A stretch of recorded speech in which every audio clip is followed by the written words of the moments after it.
Les usagers de la route à Libreville risquent dans les tout prochains jours d'avoir de grosses difficultés à se rendre dans leurs différents lieux de travail.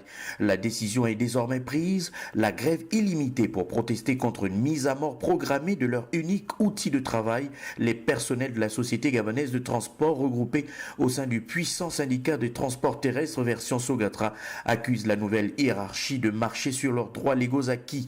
Un préavis de grève sur la table du ministre de tutelle et de la direction générale reste la dernière perche pour renouer les fils du dialogue.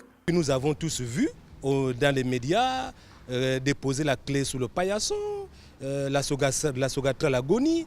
Ceci a mal en point l'ensemble du personnel de la Sogatra. Avec une subvention coupée en deux en raison de la crise économique et financière mondiale née de la baisse drastique du prix du baril du pétrole passé en dessous de $30, le tout nouveau directeur général dit ne pas avoir le choix que de réduire les charges de l'entreprise. Les postes choisis malheureusement ne sont pas du goût des personnels puisqu'ils touchent notamment les primes résultant d'une convention. Plus grave, l'assurance maladie complémentaire dont la suppression vient d'occasionner le décès d'un de leurs camarades ne saurait être négociable.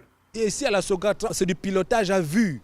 On ne sait pas quand est-ce qu'on sera payé, quand on s'en est payé. Donc du coup, ça sème des problèmes dans des ménages. Il y a des ménages qui sont fissurés aujourd'hui.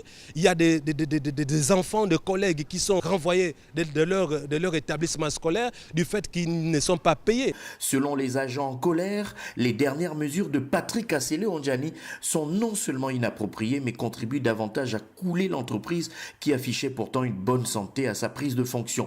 Pour preuve, souligne Frédéric Oukoumoué, la Sogatra est passée d'un peu plus de 200 millions par mois de recettes à moins de 100 millions qu'elle peine à collecter. Les délégations provinciales sont en quasi-cessation d'activité. La présence d'individus d'origine douteuse au sein de cette entreprise depuis son arrivée achève d'exacerber les employés. Le nouveau patron joue les enfants gâtés et se mure dans un silence coupable quand ses sbires n'usent pas d'intrigue ou de violence envers les médias comme moyen de dissuasion.